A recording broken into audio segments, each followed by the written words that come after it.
Hello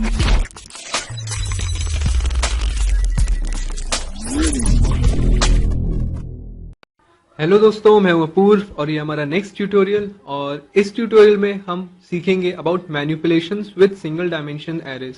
तो दोस्तों, जैसा कि हमने अपने एक पिछले ट्यूटोरियल में देखा था कि हमने एक एरे बनाया था a ऑफ 10 या फिर जो कि फ्लोट टाइप का था। उसमें हमने स्टूडेंट्स के मार्क्स जो है उसमें इनपुट कराए थे। तो दोस्तों, हमने उसमें इनपुट कराए थे स्टूडेंट के मार्क्स और फिर उन्हीं को हमने आउटपुट भी करा दिया था। इनपुट हमने फॉर लूप के थ्रू कराया था और आउटपुट भी फॉर लूप के थ्रू कराया था। हम इस ट्यूटोरियल में सीखेंगे कि दो एरेज की वैल्यूज को इंटरचेंज कैसे करते हैं। तो दोस्तों, मैं ऐसा करता हूं कि पहले तो मैं एक एरे ले लेता हूं, मान लीजिए int a ऑफ 5 सेमीकोलन, और एक और एरे ले लेता हूं int b ऑफ 5। तो पहले तो मैं एक फॉर लूप बनाऊंगा जिसके थ्रू मैं a में 5 वैल्यूज एंटर कराऊंगा। उसके बाद मैं एक और एरे लूंगा b, जिसमें मैं फिर से फॉर लूप के जरिए 5 वैल्यूज एंटर कराऊंगा। और मेरा एम रहेगा इस ट्यूटोरियल में कि मैं दोनों एरेज की वैल्यूज को इंटरचेंज करवा पाऊं। तो दोस्तों, आइए हम देखते हैं काम कैसे करता है। इसका हम प्रोग्राम बनाते हैं।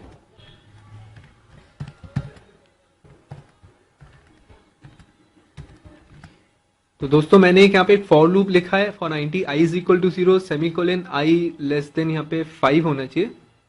Okay, i plus plus. इसके अंदर मैं यहाँ पे मान लीजिए यूजर से वैल्यूज ले लूंगा, 5 वैल्यूज यहाँ पे इंपोर्ट करा लूंगा। तो मैं लिखता हूँ सीन a ऑफ i सेमीकोलन, और सेम का सेम मैं करा लूंगा एरे b के लिए भी। तो दोस्तों, यहां तक तो जो हमारा प्रोग्राम बना है इसमें हमने एक एरे लिया है a ऑफ जिसमें 5 वैल्यूज डलेंगी, एक एरे लिया है b अगेन जिसकी क्वांटिटी 5 वैल्यूज स्टोर करने की है। दोनों में मैंने फॉर लूप यूज करके यहाँ पे वैल्यू इनपुट करा दिए हैं। अब मेरा जो मेन एम है कि दोनों एरेज की वैल्यूज को मुझे इंटरचेंज कराना है। तो अब मैं उसके लिए आगे प्रोग्रामिंग करता हूँ, आप ध्यान से देखिएगा। मैं फिर से एक और फॉर लूप चलाता हूँ, same for 90 i is equal to 0 semicolon i less than 5 semicolon i plus plus. अब आप देखिएगा कि यहाँ पे मैं एक चीज करूंगा जिसको कहते हैं बकेट एक्सचेंज। उसमें मैं यहाँ पे एक और एक टेम्परेरी वेरिएबल ले लेता हूं int temp सपोज। ठीक है, अब आप देखिएगा मैं क्या करूंगा। हर बार जब लूप चलेगा, सपोज पहली बार जब लूप चलेगा तब i की वैल्यू होगी 0। तो मैं क्या करूंगा, जो a की फर्स्ट वैल्यू है मैं चाहता हूं a एरे की फर्स्ट वैल्यू b एरे में चली जाए और b एरे की जो फर्स्ट वैल्यू है वो a एरे के फर्स्ट बॉक्स में या कंटेनर में चली जाए।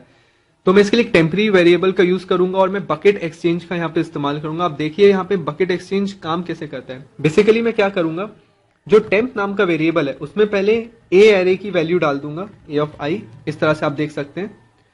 उसके बाद अभी यहाँ पे जो हमारा टेम्परेरी बॉक्स है उसमें a एरे की जो फर्स्ट वैल्यू है, क्योंकि अभी हम फिलहाल i is equal to 0 consider कर रहे हैं फर्स्ट बार जब लूप चलेगा, तो जो a एरे का जो फर्स्ट बॉक्स है उसकी वैल्यू चली जाएगी टेम्परेरी वेरिएबल में। फिर मैं क्या करूंगा, a का जो फर्स्ट बॉक्स है उसमें डाल दूंगा b की वैल्यू। तो आप देख सकते हैं यहाँ पे मैंने लिखा है a of i is equal to b of i। तो आप देख सकते हैं इस तरह से क्या होगा, a का जो फर्स्ट बॉक्स है उसकी वैल्यू की टेम्परेरी वेरिएबल में, b जो है उसकी जो फर्स्ट वैल्यू है वो चली जाएगी a में, मतलब a की जो वैल्यू है वो b की फर्स्ट वैल्यू हो गई है। अब b पे मैं चाहता हूं कि b के फर्स्ट बॉक्स में आ जाए a के बॉक्स की फर्स्ट वैल्यू, लेकिन a के बॉक्स की जो फर्स्ट वैल्यू थी वो फिलहाल टेम्परेरी वेरिएबल में स्टोर्ड है। तो मैं लिखूंगा b of i is equal to temp semicolon. तो आप देख सकते हैं इस तरह से जब ये लूप 5 टाइम्स चलेगा तो सीक्वेंशियली एक एक करके ये दोनों एरेज की जो वैल्यूज हैं उनको इंटरचेंज कर देगा।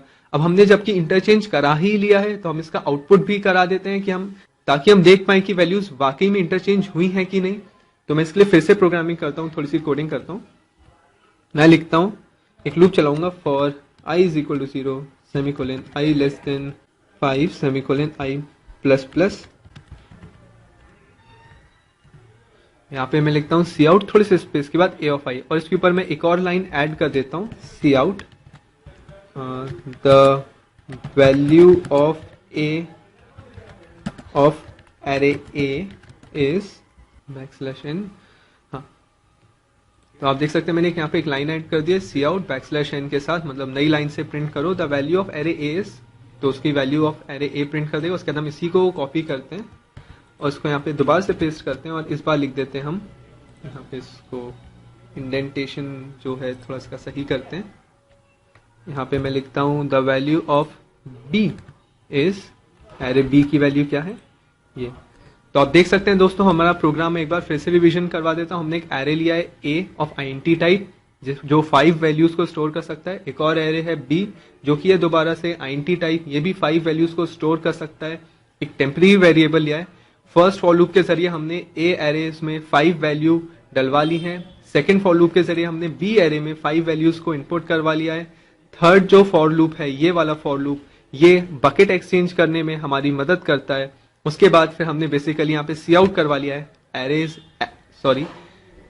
एरे ए की वैल्यू क्या है और एरे बी की वैल्यू क्या है। दोस्तों यहाँ पे मैं एक थोड़ा सा करेक्शन कर देता हूँ, आईएनटी आई कर देता हूँ इसको यहाँ पे भी और यहाँ पे भी आईएनटी आई। और चलिए दोस्तों हम इसको एग्जीक्यूट करके देखते हैं।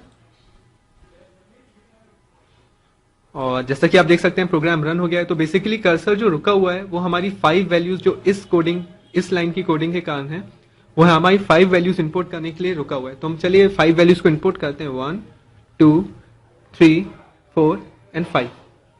अब देख सकते हैं आप कर्सर फिर से रोका है। जो फर्स्ट 5 वैल्यूज है एरे ए की वैल्यू है। एरे ए में ये 5 वैल्यूज जा चुकी हैं। अब हम आगे की वैल्यू जो है, जो नेक्स्ट 5 वैल्यूज हैं वो एरे बी में जाएंगी, तो हम उसको इंपोर्ट करते हैं। मैं देता हूं 6 7 8 9 एंड 10। तो दोस्तों जो फर्स्ट 5 वैल्यूज है 1 2 3 4 एंड 5, ये है एरे ए की वैल्यू। 6 7 8 9 एंड 10 ये है एरे बी की वैल्यू। इंटरचेंज होने के बाद एरे ए की वैल्यू हो जानी चाहिए 6 7 8 9 एंड 10 एंड एरे बी की वैल्यू हो जानी चाहिए 1 2 3 4 एंड 5। तो मैं इसको एंटर दबा के देखता हूं और आप देख सकते हैं दोस्तों बहुत ही बढ़िया तरीके से यहाँ पे इंटरचेंज की प्रोसेस हो गई है। एक्चुअली इंटरचेंजिंग की प्रोसेस हो गई है। The value of array A is 6 7 8 9 and 10 and the value of array B is 1 2 3 4 and 5। Press any key to continue. जैसा कि मैं हमेशा कहता हूं, ये सिस्टम पॉज के कारण आती है। आपको मैं दिखाता हूं, ये आप देख सकते हैं यहाँ पे बेहतरीन तरीके से, ये बहुत ही अच्छी कोडिंग है और यहाँ पे हमारा जो बकेट एक्सचेंज है ये बहुत ही अच्छे तरीके से काम किया है। तो दोस्तों आप देख सकते हैं प्रोग्राम काफी सिंपल था और इसके जरिए हमने यहाँ पे 2 एरेज में मैनिपुलेशन करना, जैसे कि उनकी वैल्यूज को आपस में इंटरचेंज कराना सीखा। तो जुड़े रहिए मेरे ट्यूटोरियल से। Thanks a lot.